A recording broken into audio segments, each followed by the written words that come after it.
ಇದು SS digital channel, Shri ಸುಮಂಗಲಿ digital channel. ನೀವು ನೋಡ್ತಾ ಇದ್ದೀರಿ ಸುದ್ದಿ ಸಮಯ, ಸ್ಥಳೀಯ ಸುದ್ದಿಗಳಿಗಾಗಿ.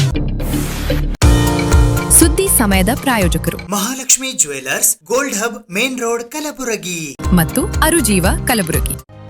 Welcome to Arujiva. Experience holistic wellness through Ayurveda, naturopathy, yoga, dhyan and satsang. A state-of-the-art gym, serene wellness spaces, a refreshing swimming pool, comfortable accommodations and a sprawling 30-acre green farm provides everything you need for your healing. Come, heal and rediscover yourself. Arujiva, where ancient wisdom meets modern wellness.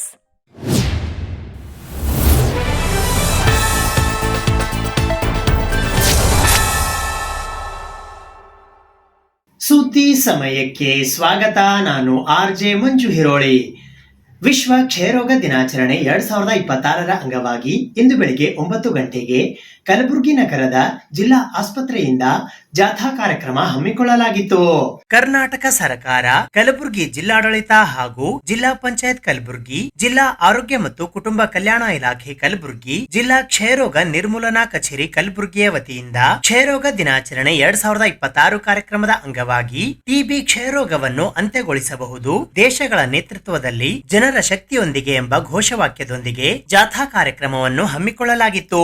ಈ ಜಾಥಾ ಕಾರ್ಯಕ್ರಮದ ಉದ್ಘಾಟಕರಾಗಿ ಜಿಲ್ಲಾ ಕಾನೂನು ಸೇವೆಗಳ ಪ್ರಾಧಿಕಾರ ಕಲಬುರಗಿಯ ಸದಸ್ಯ ಕಾರ್ಯದರ್ಶಿಗಳು ಹಾಗೂ ಗೌರವಾನ್ವಿತ ಹಿರಿಯ ಸಿವಿಲ್ ನ್ಯಾಯಾಧೀಶರಾದ ಶ್ರೀನಿವಾಸ್ ನವಲೆ ಆಗಮಿಸಿದ್ದರು.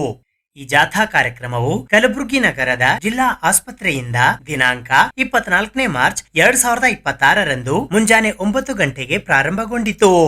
ಈ ಜಾಥಾ ಕಾರ್ಯಕ್ರಮದಲ್ಲಿ doctor Sharanabasappa Kyatanal, doctor Chandrakant Naribol, Shashidhar Jattar, Rajashekhara Kurikota, Vishal Sajjan, Sangamesh Patil, doctor Om Prakash Ambure, doctor Rajani ಸೇರಿದಂತೆ ಇತರೆ ಅನೇಕರು ಪಾಲ್ಗೊಂಡಿದ್ದರು.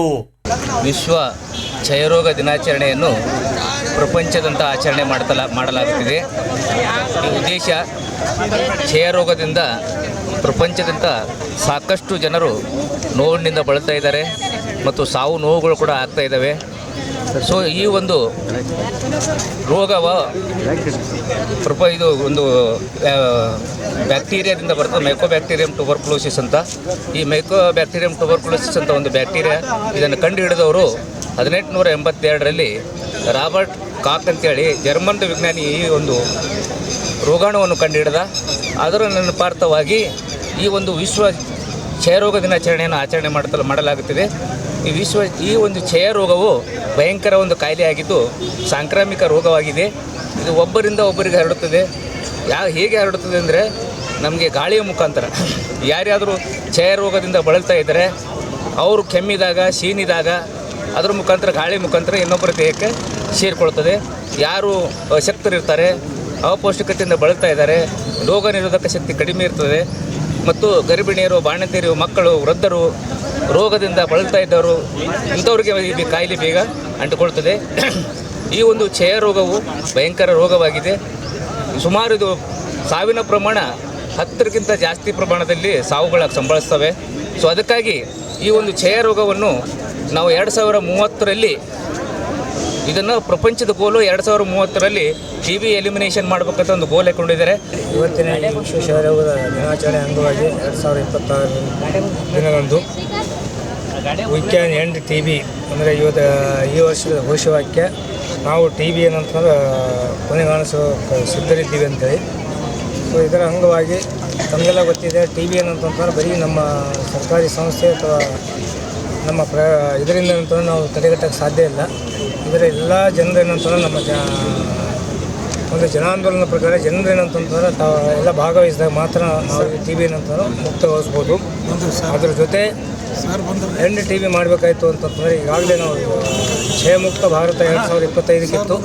ಇದನ್ನೇನಂದರೆ 2030ರ ವೇಳೆಗೆ ಏನಂದರೆ ಕ್ಷಯಮುಕ್ತ ಭಾರತ ಏನಂತ ನಾವು ಮಾಡೋಕ್ಕೆ ಸಾಧ್ಯ ಇದೆ. ಈಗಾಗಲೇ ತಮಗೆ ಗೊತ್ತಿದ್ದಾಗ ನಮ್ಮ ಉತ್ತರ ಕರ್ನಾಟಕದಲ್ಲಿ ಮೋರ್ ದೆನ್ 20% TB ಕೇಸಸ್ ನಮ್ಮ ಉತ್ತರ ಕರ್ನಾಟಕದಲ್ಲಿದೆ. ಅದರಲ್ಲಿ ಮೇನ್ಲಿ ಏನಂದರೆ ನಮ್ಮ ಕೊಪ್ಪಳ, ಯಾದಗಿರಿ, ರಾಯಚೂರು ಮತ್ತು ಬಳ್ಳಾರಿಯಲ್ಲಿ ಜಾಸ್ತಿ ಇದೆ. ಕಲಬುರಗಿ ಏನಂದರೆ ಕಡಿಮೆ ಇದೆ. ಅದನ್ನು ನಾವೇನಂದ್ರೆ ನಾವು ಟಿ ಬಿ ಮುಕ್ತ ಭಾರತ ಮಾಡೋದು ಆಯಿತು ಅಂತಂದರೆ ನಾವೆಲ್ಲ ಜನಗಳಲ್ಲಿ ಏನಂದರೆ ಜಾಗೃತಿ ಮೂಡಿಸೋಕ್ಕಾಗಿ ಈ ದಿವಸ ಈ ವಿಶ್ವ ಕ್ಷಯರೋಗ ದಿನಾಚರಣೆ ಆಚರಣೆ ಮಾಡಿ ಜನರಲ್ಲಿ ಜಾಗೃತಿ ಮೂಡಿಸಿ ಯಾವ ರೀತಿ ನಾವು ಕ್ಷಯನ ಅಂತಂದರೆ ನಾವು ತಡೆಗಟ್ಟಬಹುದು, ಈ ಕ್ಷಯ ಮುಕ್ತ ಭಾರತವನ್ನು ನಾವು ಮಾಡಬೇಕಂತೇಳಿ ನಾವು ಎಲ್ಲರೂ ಏನಂತ ನಾವು ಪಣ ತೊಟ್ಟು ಇಂದು ನಾವು ವಿಶ್ವ ಕ್ಷಯರೋಗ ದಿನಾಚರಣೆ ಆಚರಿಸ್ತಿದ್ದೇವೆ. ಈ ಒಂದು ಕಾರ್ಯಕ್ರಮದ ಮೂಲ ಉದ್ದೇಶ ಜಾಗೃತಿ ಮತ್ತು ಅರಿವು ಮೂಡಿಸೋದು. ನಮ್ಮ ದೇಶದಲ್ಲಿ ದಿನಕ್ಕೆ 1400 ಜನ ಈ ಕ್ಷಯರೋಗದಿಂದ ಸಾವನ್ನಪ್ಪಿದ್ದಾರೆ. ಈ ಒಂದು ರೋಗ ಅತಿ ಹೆಚ್ಚು ಸಾವನ್ನು ತಗೊಳ್ಳುವಂಥ ರೋಗವಾಗಿತ್ತು. 2025ಕ್ಕೆ ಈಗಾಗಲೇ ಇದು ಕ್ಷಯ ಮುಕ್ತ ಭಾರತ ಆಗಬೇಕಾಗಿತ್ತು 2025ಕ್ಕೆ. ಆದರೆ ಕಾರಣಾಂತರಗಳಿಂದ ಸ್ವಲ್ಪ ಹಿಂದೆ ಇದ್ದೀವಿ. ಇನ್ನೂ ಸ್ವಲ್ಪ ಪ್ರಗತಿಯನ್ನು ಸಾಧಿಸಬೇಕಾಗಿದೆ. ಆ ನಿಟ್ಟಿನಲ್ಲಿ ಅರಿವು ಜಾಸ್ತಿ ಮೂಡಿಸಬೇಕಾಗಿದೆ. ಈ ಬಡವರು ಆಮೇಲೆ ಕೆಳಮಧ್ಯಮ ವರ್ಗದವರು ಅವರು ಸಹ ತಾವು ಅಪೌಷ್ಟಿಕತೆಯಿಂದ ಬಳಲುತ್ತಿರುವಾಗ ಮತ್ತು ಇತರರು ಸಹ ಯಾವುದೇ ಒಂದು ಆರೋಗ್ಯವಿದ್ದೇವೆ ಅನ್ನುವಂಥ ಸಂದರ್ಭದಲ್ಲೂ ವೈದ್ಯಕೀಯ ಪರೀಕ್ಷೆಯನ್ನು ಮಾಡಿ ಈ ಕ್ಷಯರೋಗದಿಂದ ಮೊದಲೇ ಲಕ್ಷಣಗಳು ಕಂಡು ಬಂದಾಗ ಚಿಕಿತ್ಸೆ ಪಡೆದರೆ ಇದು ಚಿಕಿತ್ಸೆ ಪಡ್ಕೊಂಡು ಆರಾಮಾಗುವಂಥದ್ದು ಅಂತ ಒಂದು ಇದಕ್ಕೆ ಚಿಕಿತ್ಸೆ ಇದೆ. ಈ ಚಿಕಿತ್ಸೆಯನ್ನು ತೆಗೆದುಕೊಂಡು ಎಲ್ಲರೂ ಇದನ್ನು ಕ್ಷಯರೋಗ ಮುಕ್ತ ಭಾರತ ಮಾಡಲಿಕ್ಕೆ ಶ್ರಮಿಸಬೇಕು. ಈ ದಿನಾಂಕ 24/3/26ರಂದು ವಿಶ್ವ ಕ್ಷಯರೋಗ ದಿನ ಎಂದು ನಾವೆಲ್ಲರೂ ಆಚರಣೆ ಮಾಡ್ತೀವಿ. ಈ ಒಂದು ಆಚರಣೆಯ ಉದ್ದೇಶ ಏನಪ್ಪ ಅಂತಂದರೆ ಜನರಲ್ಲಿ ಅರಿವು ಮೂಡಿಸಬೇಕು ಮತ್ತು ಕ್ಷಯರೋಗ ಲಕ್ಷಣ ಕಂಡಂಥವ್ರು ಎಲ್ಲಿ ಹೋಗಿ ಇದನ್ನು ತಪಾಸಣೆ ಮಾಡ್ಕೋದಾಗಲಿ, ಉಚಿತ ಔಷಧಿಗಳು ತಗೊಳ್ಳೋದಾಗಲಿ, ಮತ್ತು ಇನ್ನು ಕೌನ್ಸಿಲಿಂಗ್ ಮಾಡೋದಾಗಲಿ, ಮತ್ತು ಅವರಿಗೆ ಏನೇನು ಅವಶ್ಯಕತೆ ಇದೆ ನಮ್ಮ ಆರೋಗ್ಯ ಇಲಾಖೆ ಸತತವಾಗಿ ಮಾಡ್ತಾ ಬಂದಿದೆ. ನಾನು ಭಾಳ ಹೆಮ್ಮೆಯಿಂದ ಹೇಳ್ತೀನಿ, ನಮ್ಮ ಕಾರ್ಯಕ್ರಮ ಅನುಷ್ಠಾನ ಅಧಿಕಾರಿಗಳಾದಂಥ ಡಾಕ್ಟರ್ ಚಂದ್ರಕಾಂತ್ ನರಿಗೋಳು ಮತ್ತು ಅವರು ತಂಡದವರು ತುಂಬ ಉತ್ತಮವಾದ ಕೆಲಸ ಮಾಡ್ತಾಯಿದ್ದಾರೆ. ಅರಿವು ಮೂಡಿಸೋದು, ಟ್ರೀಟ್ಮೆಂಟ್ ಮಾಡೋದು ಮತ್ತು ಎಲ್ಲದರಲ್ಲೂ ನಮ್ಮ ಸಾಧನೆ ಭಾಳ ಚಲೋ ಅದ. ಜೊತೆಗೆ ನಮಗೆ ಹ್ಯಾಂಡ್ ಹೆಲ್ಡ್ ಎಕ್ಸ್ರೇ ಆಗಲಿ ಕೊಡೋದು ನಮ್ಮದು ಸ್ವಾಮಿ ವಿವೇಕಾನಂದ ಯೂತ್ ಅವರು ವಿಶ್ವ ಕ್ಷಯರೋಗ ದಿನಾಚರಣೆಯ ಅಂಗವಾಗಿ ಇಂದು ಕಲಬುರಗಿ ನಗರದ ಹಳೆ ಜಿಲ್ಲಾ ಪಂಚಾಯತ್ ಸಭಾಂಗಣದಲ್ಲಿ ಉದ್ಘಾಟನಾ ಸಮಾರಂಭ ಮತ್ತು ಸನ್ಮಾನ ಸಮಾರಂಭ ಹಮ್ಮಿಕೊಳ್ಳಲಾಗಿತ್ತು. ಕರ್ನಾಟಕ ಸರ್ಕಾರ, ಕಲಬುರಗಿ ಜಿಲ್ಲಾಡಳಿತ ಹಾಗೂ ಜಿಲ್ಲಾ ಪಂಚಾಯತ್ ಕಲಬುರಗಿ, ಜಿಲ್ಲಾ ಆರೋಗ್ಯ ಮತ್ತು ಕುಟುಂಬ ಕಲ್ಯಾಣ ಇಲಾಖೆ ಕಲಬುರಗಿ ಹಾಗೂ ಜಿಲ್ಲಾ ಕ್ಷಯರೋಗ ನಿರ್ಮೂಲನಾ ಕಚೇರಿ ಕಲಬುರಗಿಯ ವತಿಯಿಂದ ವಿಶ್ವ ಕ್ಷಯರೋಗ ದಿನಾಚರಣೆ 2026 ಕಾರ್ಯಕ್ರಮದ ಉದ್ಘಾಟನಾ ಮತ್ತು ಸನ್ಮಾನ ಸಮಾರಂಭವು ದಿನಾಂಕ 24 ಮಾರ್ಚ್ 2026ರಂದು ಬೆಳಿಗ್ಗೆ 10:30 ಗಂಟೆಗೆ ಕಲಬುರಗಿ ನಗರದ ಹಳೆ ಜಿಲ್ಲಾ ಪಂಚಾಯತ್ ಸಭಾಂಗಣದಲ್ಲಿ ಜರುಗಿತು. ಈ ಕಾರ್ಯಕ್ರಮದ ಉದ್ಘಾಟಕರಾಗಿ ಕಲಬುರಗಿಯ ಜಿಲ್ಲಾಧಿಕಾರಿಗಳಾದ ಬಿ ಫೌಜಾ ತರನ್ನುಂ ಆಗಮಿಸಿದ್ದರು. ಮುಖ್ಯ ಅತಿಥಿಗಳಾಗಿ ಜಿಲ್ಲಾ ಪಂಚಾಯತ್ ಕಲಬುರಗಿಯ ಮುಖ್ಯ ಕಾರ್ಯನಿರ್ವಾಹಕ ಅಧಿಕಾರಿಗಳಾದ ಭವರ್ ಸಿಂಗ್ ಮೀನಾ ಆಗಮಿಸಿದ್ದರು. ಅಧ್ಯಕ್ಷತೆಯನ್ನು ಜಿಲ್ಲಾ ಆರೋಗ್ಯ ಮತ್ತು ಕುಟುಂಬ ಕಲ್ಯಾಣ ಅಧಿಕಾರಿಗಳಾದ ಡಾಕ್ಟರ್ ಶರಣಬಸಪ್ಪ ಕ್ಯಾತನಾಳ್ ವಹಿಸಿದ್ದರು. ಅತಿಥಿಗಳಾಗಿ ವಿಭಾಗೀಯ ಜಂಟಿ ನಿರ್ದೇಶಕರ ಕಾರ್ಯಾಲಯ ಕಲಬುರಗಿಯ ಸಹ ನಿರ್ದೇಶಕರಾದ ಡಾಕ್ಟರ್ ಶಂಕರಪ್ಪ ಮೈಲಾರಿ, ಉಪನಿರ್ದೇಶಕರಾದ doctor A S Rudrawadi, doctor Sharanabasappa Ganajalkhed, ಜಿಲ್ಲಾ ಶಸ್ತ್ರಜ್ಞರು ಹಾಗೂ ಜಿಲ್ಲಾ ಆಸ್ಪತ್ರೆ ಕಲಬುರಗಿ ಅಧೀಕ್ಷಕರಾದ ಡಾಕ್ಟರ್ ರುಖಯಾ ಅಸ್ನಾರಬಾ ಆಗಮಿಸಿದ್ದರು. ಅತಿಥಿ ಉಪನ್ಯಾಸಕರಾಗಿ ಇಎಸ್ಐಸಿ ಆಸ್ಪತ್ರೆ ಕಲಬುರಗಿಯ ಕ್ಷಯರೋಗ ನೋಡಲ್ ಅಧಿಕಾರಿಗಳಾದ ಡಾಕ್ಟರ್ ಲಾವಣ್ಯ ಪೀಟರ್ ಆಗಮಿಸಿದ್ದರು. ಈ ಸಂದರ್ಭದಲ್ಲಿ ಜಿಲ್ಲಾ ಕ್ಷಯರೋಗ ನಿರ್ಮೂಲನಾ ಅಧಿಕಾರಿಗಳಾದ ಡಾಕ್ಟರ್ ಚಂದ್ರಕಾಂತ್ ನರಬೋಳಿ, ಡಾಕ್ಟರ್ ಮಾರುತಿ ಕಾಂಬಳೆ ಸೇರಿದಂತೆ ಸಿಬ್ಬಂದಿ ವರ್ಗದವರು ಉಪಸ್ಥಿತರಿದ್ದರು. ಈ ಕಾರ್ಯಕ್ರಮದ ಒಂದು ಉದ್ದೇಶ ಜನರಲ್ಲಿ ಒಂದು ಜಾಗೃತಿಯನ್ನು ಮೂಡಿಸಬೇಕು. ಕ್ಷಯ ಅಂದ್ರೇನು, ಕ್ಷಯ ಹೇಗೆ ಬರುತ್ತೆ, ಅದನ್ನು ಹೇಗೆ ನಿಯಂತ್ರಣ ಮಾಡಬೇಕು, ಈ ಒಂದು ಕಾರ್ಯಕ್ರಮದ ಉದ್ದೇಶ ಮತ್ತು ಜನರ ಒಂದು ಮಾರ್ಬಿಡಿಟಿ ಅಂತೀವಲ್ಲ, ಜನರಿಗೆ ರೋಗ ಬರದಂಗೆ ನೋಡ್ಕೊಳ್ಳೋದು ಮತ್ತು ಸಾವಿನ ಪ್ರಮಾಣವನ್ನು ಕಡಿಮೆ ಮಾಡೋದು ಮತ್ತು ಪತ್ತೆ ಹಚ್ಚುವುದು ಇವು ಮೇನ್ ಉದ್ದೇಶ. ಈ ವರ್ಷದ ಒಂದು ಸ್ಲೋಗನ್ ಇರೋದು ಘೋಷವಾಕ್ಯ, ಹೌದು ನಾವು ಟಿಬಿ ಕ್ಷಯರೋಗವನ್ನು ಅಂತ್ಯಗೊಳಿಸಬಹುದು, ದೇಶಗಳ ನೇತೃತ್ವದಲ್ಲಿ ಜನರ ಶಕ್ತಿಯೊಂದಿಗೆ. Yes we can end the TB, led by Bharat, powered by the people of the Bharat. So ಈ ಒಂದು ಘೋಷವಾಕ್ಯ ಇದೆ. ಮೇನ್ ಉದ್ದೇಶ 2030ರಲ್ಲಿ ಪ್ರಪಂಚದಂಥ ಈ ಒಂದು ಟಿಬಿ ಎಲಿಮಿನೇಷನ್ನ ಗುರಿ ಇದೆ 2030ರಲ್ಲಿ ಪ್ರಪಂಚದಂತ ಮಾಡಬೇಕಂತ. ಬಟ್ ಆದರೆ ನಮ್ಮ ಭಾರತ ಸರ್ಕಾರ, ನಮ್ಮ ಪ್ರಧಾನಮಂತ್ರಿಗಳು ಇದನ್ನು ನಾವು 2025ರಲ್ಲಿ ಎಲಿಮಿನೇಷನ್ ಮಾಡ್ತೀವಿ ಅಂತ ಒಂದು ಗ್ಲೋಬಲ್ ಅಥವಾ WHO ಒಂದು ಆಶ್ವಾಸನೆಯನ್ನು ಕೊಟ್ಟಿದ್ದಾರೆ. ಮೊದಲೇ ನಮ್ಮ ನೋಟಿಫಿಕೇಶನ್ ಬರೀ 52 ಅಷ್ಟೇ ಪಟ್ಟಿತ್ತು, ಇವಾಗ 92% ಮೇಲೆ ಆಗಿದೆ. ಇದು ಕೂಡ ಬಹಳ ಒಳ್ಳೆ ಡೆವಲಪ್ಮೆಂಟ್. ಮತ್ತು ಇತ್ತೀಚೆಗೆ ನಾವು ಸುಮಾರು 87 ಪ್ರಿಸೆಪ್ಟಿವ್ ಟೆಸ್ಟ್ ಕೂಡ ನಾವು 100% ಮೇಲೆ ಮಾಡಿದ್ದೀವಿ. 87% ಜಾಸ್ತಿ, ನಾವು 87,183 ಟೆಸ್ಟ್ ನಾವು ಮಾಡಿದ್ದೀವಿ. ಅದರಲ್ಲಿ ಇವಾಗ ಇರ್ತಕ್ಕಂಥ ಕೇಸ್ ಅಂದರೆ 7,000. ಈಗ ನಮ್ಮೆಲ್ಲರೂ ಜವಾಬ್ದಾರಿ ಇದೆ. ಈಗ ಸಾಮಾನ್ಯವಾಗಿ ನಾವು TB ಬಗ್ಗೆ ಮಾತಾಡಬೇಕಾದ್ರೆ, ಕ್ಷಯರೋಗದ ಬಗ್ಗೆ ಮಾತಾಡಬೇಕಾದ್ರೆ ಒಂದು ಸೋಷಿಯಲ್ ಸ್ಟಿಗ್ಮಾ ಇರುತ್ತೆ. ಆ ಸ್ವಲ್ಪ ನಾವು ಆ ಸ್ಟಿಗ್ಮಾ ಇರಬಾರ್ದು, ಅದು ನಮ್ಮೆಲ್ಲರದ್ದು ಒಂದು ಕಲೆಕ್ಟಿವ್ ಆಗಿ ಒಂದು ಜವಾಬ್ದಾರಿ ಇದೆ. ಗ್ರಾಮ ಪಂಚಾಯತಿಗಳಲ್ಲಿ ರೂಲ್ ಆಗಿದ್ದಾರೆ ಮತ್ತು ಗ್ರಾಮ ಪಂಚಾಯತ್ ಅಷ್ಟೇ ಅಲ್ಲ, ಸೋಷಿಯಲ್ ಎಲ್ಲ ಗ್ರೂಪ್ಸ್, NGOs, ಬೇರೆ ಬೇರೆ ಸಂಘಟನೆಗಳು ಮತ್ತು ಬೇರೆ ಬೇರೆ ಸಂಸ್ಥೆಗಳು ಕೂಡ ಇದರಲ್ಲಿ ಇನ್ವಾಲ್ವ್ ಆಗಬೇಕು. ಮತ್ತು ಡಯಾಗ್ನೋಸ್ಟಿಕ್ ಬಗ್ಗೆ ಹೇಳಬೇಕಾದ್ರೆ ಬಹುಶಃ ಇವಾಗ ಇತ್ತೀಚೆಗೆ ನಾವು ನೋಡಿದ್ದೀವಿ 87,000 ನಾವು ಟೆಸ್ಟ್ ಮಾಡಿದ್ದೀವಿ, which is more than 100% the target which was given to us. So good development. ಆದರೆ ಕೆಲವೊಂದು ಏರಿಯಾಗೆ ಬಹುಶಃ ನಾವು ಫೋಕಸ್ ಮಾಡ್ತಾ ಇಲ್ಲ. ಫಾರ್ ಎಕ್ಸಾಂಪಲ್ ನೋಡಿದ್ರೆ ಕೆಲವೊಂದು ಥರ ಕಡಿಮೆ ಪ್ರೋಗ್ರೆಸ್ ಇದೆ. ಕನ್ಸರ್ನ್ THO ಸ್ವಲ್ಪ ಫೋಕಸ್ ಮಾಡಬೇಕು. ಕೆಲವೊಂದು ವಿಲೇಜ್ನಲ್ಲಿ ಬಹುಶಃ ನಾವು ಫೋಕಸ್ ಮಾಡೋಕ್ಕಾಗ್ತಾ ಇಲ್ಲ, ರಿಮೋಟ್ ಡಿಸ್ಟ್ರಿಕ್ಟ್ಸ್ ಇರೋದ್ರಿಂದ ಅಲ್ಲಿ ಕೂಡ ನಾವು ಫೋಕಸ್ ಮಾಡಬೇಕಾಗುತ್ತೆ. ಕಲಬುರಗಿ ಜಿಲ್ಲೆಯಲ್ಲಿ ಟ್ರೀಟ್ಮೆಂಟ್ ಸಕ್ಸಸ್ಫುಲ್ ಆಗಿ ಮಾಡಿಸಿದ್ದೀವಿ. ನಾವು ನೋಟಿಫಿಕೇಶನ್ ಐಡೆಂಟಿಫೈ ಮಾಡಿರೋದು ಪ್ರತಿ ವರ್ಷ ಅಬೌಟ್ 80,000 to 90,000 ಟೆಸ್ಟ್ ಮಾಡ್ತಾ ಇದ್ದೀವಿ. ನೋಟಿಫಿಕೇಶನ್ ಅಪ್ ಟಿಲ್ 92 to 95% ವರೆಗೆ ಆಗಿದೆ ಪ್ರತಿ ವರ್ಷ. ಹಿಂದಿನ 3 ವರ್ಷದಿಂದ ನಾವು ಖುದ್ದಾಗಿ ನೋಡ್ತಾ ಇದ್ದೀವಿ. ಇಷ್ಟೆಲ್ಲ ಆಗಿದ್ರು ಇನ್ನೂ ಜನರಲ್ಲಿ ಒಂದು ಮೂಢನಂಬಿಕೆಗಳು ಇದೆ. ಆ ಒಂದು ನಾವು removing of misconceptions and believing in our protocols, our treatment protocols, and ensuring that everybody knows TB is treatable and successfully treatable. We can very much manage the disease to live a fulfilling life. ಅದ್ರ ಬಗ್ಗೆನೂ ಅರಿವು ಮೂಡಿಸೋಕ್ಕೆ ನಾವು ಈ ಕಾರ್ಯಕ್ರಮ ಮಾಡ್ತಾ ಇರೋದು. ಮೊದಲನೇದಾಗಿ ನಾವು ಯಾರ್ಯಾರಿಗೆ ಸನ್ಮಾನ ಮಾಡಿದ್ದಾರೆ, ಬಹಳ ಹೆಮ್ಮೆದ ವಿಷಯ. ನಮ್ಮ ಜಿಲ್ಲೆಯಲ್ಲಿ 79 ಗ್ರಾಮ ಪಂಚಾಯತ್ ಈಗಾಗಲೇ TB ಮುಕ್ತ ಗ್ರಾಮ ಪಂಚಾಯತಿಗಳು ಅಂತ ಹೇಳಿ ಆಲ್ರೆಡಿ ಡಿಕ್ಲರೇಷನ್ ಆಗಿದೆ. ಅದರಲ್ಲಿ 2023ರಲ್ಲಿ 15, 24ರಲ್ಲಿ 21 ಮತ್ತು ಈ ವರ್ಷ 43 ಎಲ್ಲ ಸೇರಿ ಸರಾಸರಿ 80 ಗ್ರಾಮ ಪಂಚಾಯತಿ ಈಗಾಗಲೇ ಆಗಿದೆ. ಅಂದ್ರೆ ಆ ಒಂದು ಕಾಲ ದೂರ ಇಲ್ಲ, ಆದಷ್ಟು ಬೇಗ ಮುಕ್ಕಿದು ಸಹ ನಾವು ಮಾಡಬಹುದು. I hope the existing TB ಮುಕ್ತ ಗ್ರಾಮ ಆಗಿರೋದು, ಗ್ರಾಮ ಪಂಚಾಯತಿಗಳು ಆಗಿರೋದು, PDOs ನಿಮ್ಮ ಬೇರೆ ಗ್ರಾಮ ಪಂಚಾಯತಿ PDOsಗೆ ನೀವು ಪ್ರೋತ್ಸಾಹಿಸಿ. ಜೊತೆಗೆ ಒಂದು ಹೊಸ ಕಾನ್ಸೆಪ್ಟ್ DHO ಮತ್ತು DTOಗೆ ನಾವು ಹೇಳಕ್ಕೆ ಇಷ್ಟಪಡ್ತೀನಿ. TB ಮುಕ್ತ ವಾರ್ಡ್ಗಳು ಅಂತ ನಮ್ಮ ಕಲಬುರಗಿ ಜಿಲ್ಲೆಯಲ್ಲಿ ಈಸಿಲಿ ಆಗಿ ನಾವು ಮಾಡಬಹುದು. ಬಹಳಷ್ಟು ಕಡೆ ಈಗಾಗಲೇ ಹೆಚ್ಚಿನ ಪ್ರಮಾಣದಲ್ಲಿ ಅರಿವು ಆಗಿದೆ, ಬಹಳ ಹೆಚ್ಚು ಪ್ರಮಾಣದಲ್ಲಿ ಟ್ರೀಟ್ಮೆಂಟ್ ಸಹ ಆಗಿದೆ. ನಮ್ಮ UPHCs ಆಗಲಿ ಬಹಳ ಒಳ್ಳೆ ಕೆಲಸ ಸಹ ಮಾಡ್ತಾ ಇದ್ದಾರೆ. Especially I remember we had done last year in UPHC ಈ ಪ್ರೋಗ್ರಾಮ್ ಮಾಡಿಸಿರೋದು. ಅಲ್ಲಿನೂ ನಾವು TB ಪೇಷಂಟ್ಗಳಿಗೆ ನಾವು ಪ್ರೋಟೀನ್ ಕಿಟ್ಸ್ ಆಗಲಿ, ನ್ಯೂಟ್ರಿಷನ್ ಕಿಟ್ಸ್ ಆಗಲಿ ಕೊಟ್ಟಿರೋದು, ಎಲ್ಲ ಸನ್ಮಾನ ಮಾಡಿರೋದು ಎಲ್ಲ ಕಾರ್ಯಕ್ರಮ ನನಗೆ ಈಗಲೂ ನೆನಪಿದೆ. So let us ensure that we continue this drive. ಜೊತೆಗೆ ನಾವು ಧನ್ಯವಾದವನ್ನು ಹೇಳಕ್ಕೆ ಇಷ್ಟಪಡ್ತೀನಿ. ಯಾರ್ಯಾರು ನಿಕ್ಷಯ ಪೋರ್ಟಲ್ ಮುಖಾಂತರ ನಿಕ್ಷಯ ಮಿತ್ರ ಅಂತ ಹೇಳಿ ಡೋನರ್ಸ್ ಆಗಿ ಮುಂದೆ ಬಂದಿರೋದು, ಖಾಸಗಿ ಡಾಕ್ಟರ್ಸ್ ಇರಬಹುದು, ಖಾಸಗಿ ಆಸ್ಪತ್ರೆಗಳು ಇರಬಹುದು, ಖಾಸಗಿ ಸಂಸ್ಥೆಗಳು ಇರಬಹುದು, ಅವ್ರು ಬಹಳಷ್ಟು ಕಡೆಯಿಂದ ನಮಗೆ ಪ್ರೋಟೀನ್ ಪೌಡರ್ ಸಪ್ಲೈ ಮತ್ತು ಫುಡ್ ಕಿಟ್ಸ್ ಎಲ್ಲ ಸರಬರಾಜು ಮಾಡಿದ್ದಾರೆ. ಯಾಕೆಂದ್ರೆ ಒಬ್ಬ TB ಪೇಷಂಟ್ಗೆ 1 ತಿಂಗಳು ಕೊಡ್ತೀವಿ ಅಂದ್ರೆ ಸಾಲೋದಿಲ್ಲ. 6 months ಮಿನಿಮಮ್ ನಾವು ನ್ಯೂಟ್ರಿಷನ್ ಸಪೋರ್ಟ್ ಕೊಡಬೇಕಾಗಿರುತ್ತೆ. ಈ ರೀತಿ ಅಡಾಪ್ಟ್ ಮಾಡಿ ಅವ್ರಿಗೆ 6 ತಿಂಗಳದ್ದು ಕಿಟ್ಸ್ ಕೊಟ್ಟಿರೋದು ಅವ್ರಿಗೆ ಧನ್ಯವಾದವನ್ನು ಹೇಳಕ್ಕೆ ಇಷ್ಟಪಡ್ತೀನಿ.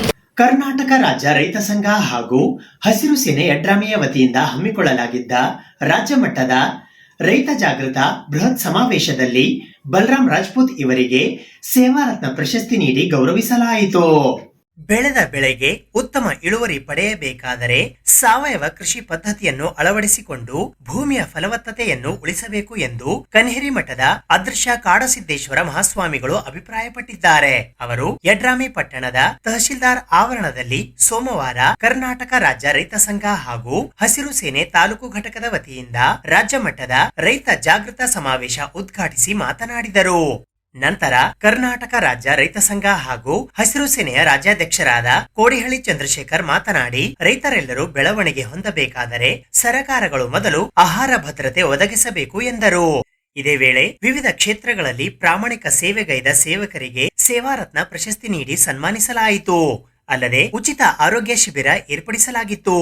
ಈ ವೇಳೆ ಮಾಗಣಗೇರ ವಿಶ್ವಾರಾಧ್ಯ ಶಿವಾಚಾರ್ಯರು, ಕಡಕೋಳದ ರುದ್ರಮುನಿ ಶಿವಾಚಾರ್ಯ ಸ್ವಾಮೀಜಿ, ಯಡ್ರಾಮಿ ವಿರಕ್ತ ಮಠದ ಶ್ರೀ ಸಿದ್ದಲಿಂಗ ಸ್ವಾಮೀಜಿ, ಸೊನ್ನ ಮಠದ ಶ್ರೀ ಶಿವಾನಂದ ಮಹಾಸ್ವಾಮಿಗಳು, ಸುರುಪಾಲಿ ಜಮಖಂಡಿ ಗಿರಿಶಾನಂದ ಮಹಾಸ್ವಾಮಿಗಳು, ಅರವಿಂದ ಮಹಾರಾಜರು, ಶರಣಾನಂದ ಮಹಾಸ್ವಾಮಿಗಳು, ಹಿರಿಯ ವಿಜ್ಞಾನಿ ಡಾಕ್ಟರ್ ಮಂಜುನಾಥ್ ಚೌರೆಡ್ಡಿ, ಡಾಕ್ಟರ್ ಸುನಿಲ್ ಕುಮಾರ್ ನೂಲಿ, ಕರ್ನಾಟಕ ರಾಜ್ಯ ರೈತ ಸಂಘ ಹಾಗೂ ಹಸಿರು ಸೇನೆಯ ರಾಜ್ಯ ಮಹಿಳಾ ಉಪಾಧ್ಯಕ್ಷೆ ಮಹಾದೇವಿ ಬೇನಾಳಮಠ್, ಈರಣ್ಣ ಭಜಂತ್ರಿ ಸೇರಿದಂತೆ ಇತರರು ಪಾಲ್ಗೊಂಡಿದ್ದರು. ಇದೇ ವೇಳೆ ಕರ್ನಾಟಕ ರಾಜ್ಯ ರೈತ ಸಂಘ ಹಾಗೂ ಹಸಿರು ಸೇನೆ ಯಡ್ರಾಮಿಯ ವತಿಯಿಂದ ರಾಜ್ಯ ಮಟ್ಟದ ರೈತ ಜಾಗೃತ ಬೃಹತ್ ಸಮಾವೇಶದಲ್ಲಿ ಪೊಲೀಸ್ ಇಲಾಖೆಯಲ್ಲಿ ಜನಸ್ನೇಹಿ ಕಾರ್ಯ ಮಾಡುವ ಮೂಲಕ ರಾಜ್ಯ ಸರ್ಕಾರದಿಂದ ಮುಖ್ಯಮಂತ್ರಿ ಪ್ರಶಸ್ತಿಗೆ ಭಾಜನರಾದ ನಿಷ್ಠೆ ಪ್ರಾಮಾಣಿಕ ಸೇವೆಗೆ ನಮನಗಳನ್ನು ಸಲ್ಲಿಸಿ ಕಲಬುರಗಿಯ ಎಸ್ಪಿ ಕಚೇರಿಯ ODR ವಿಶೇಷ ಶಾಖೆಯ CHC ಆಗಿ ಕಳೆದ 24 ವರ್ಷಗಳಿಂದ ಸಲ್ಲಿಸಿರುವ ನಿಸ್ವಾರ್ಥ ಸೇವೆಯನ್ನು ಗುರುತಿಸಿ ಕರ್ನಾಟಕ ರಾಜ್ಯ ರೈತ ಸಂಘ ಹಾಗೂ ಹಸಿರು ಸೇನೆ ಯಡ್ರಾಮಿ ವತಿಯಿಂದ ಬಲರಾಮ್ ರಜಪೂತ್ ಇವರಿಗೆ ಸೇವಾ ರತ್ನ ಎಂಬ ಪ್ರಶಸ್ತಿ ನೀಡಿ ಗೌರವಿಸಲಾಯಿತು.